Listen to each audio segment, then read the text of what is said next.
Good morning, everybody, and welcome back to The Walk. Today is Wednesday, February 19th, and today we are up to the part of Ezekiel 36, verse 16. We're going to go all the way through 21, and the subtitle here is The Lord's Concern for His Holy Name. Now, on The Walk, over the 4+ years that I've been doing The Walk, we have talked enormously about the power of the Lord's name, that demons tremble just when you speak that name and you speak that name out loud. Well, so the Lord's name is a very big deal in the Bible. It's very important. So as we go through this passage, we've got to keep that in mind. So verse 16 says, "The word of the Lord came to me." This is Ezekiel saying me. "Son of man, when the house of Israel lived in their own land, they defiled it by their ways and their deeds. Their ways before me were like the uncleanness of a woman in her menstrual impurity." Okay, that's very graphic. It's very gross. But the point of this was God wanted it to be very graphic and very gross. He was like, their unclean sin is that nasty. It's that impure. It's that disgusting in God's eyes. Verse 18. "So I poured out my wrath upon them for the blood that they had shed in the land, for the idols with which they had defiled it." So God's saying they ruined it with their idolatry. "I scattered them among the nations, and they were dispersed through the countries.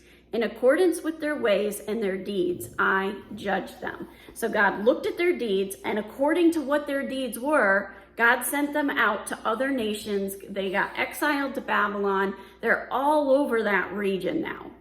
Verse 20, "But when they came to the nations, wherever they came, they profaned my holy name, in that the people said of them." Okay, so profaned my holy name. What does that mean? What it means is that they have taken God's name and they have thrown it in the mud. They have made it a mockery. They have torn down the power of God's name. It's not that they removed the power, but they have basically belittled the power of God's name. God's name stays at that high level of power. That does not change, but God does not put up with his name being thrown into the mud, so to speak. "So they profaned my name in that people said of them." Okay, so this is what people said about the Israelites. "These are the people of the Lord, and yet they had to go out of his land."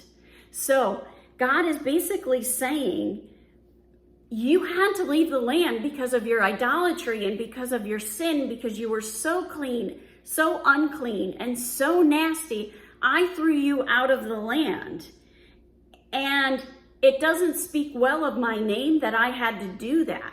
I am the Lord, and instead of worshiping me and valuing me, you turn to the idolatry. That's what that means. Verse 21, "But I had concern for my holy name, which the house of Israel had profaned among the nations to which they came." So God is concerned about the fact that his name has been profaned. His name has been thrown into the mud, that they didn't recognize his majesty, his sovereignty, and his holiness and worship him for that. How does this apply to us? Well, here we are. We're in the United States. And we have more people that stay home on Sunday morning than they do to go to church to praise. We have people that are not opening their Bibles during the week. This beautiful Bible is right here for you. It's God's holy word, and we're not valuing it. We're not caring for it. We're not basking in his presence when we can, anytime we want to. We're not enjoying being a child of God. Instead, we're looking for all these other things and all these other distractions. Tune out those distractions and get focused on him. Have a wonderful day. God bless, and keep walking the walk.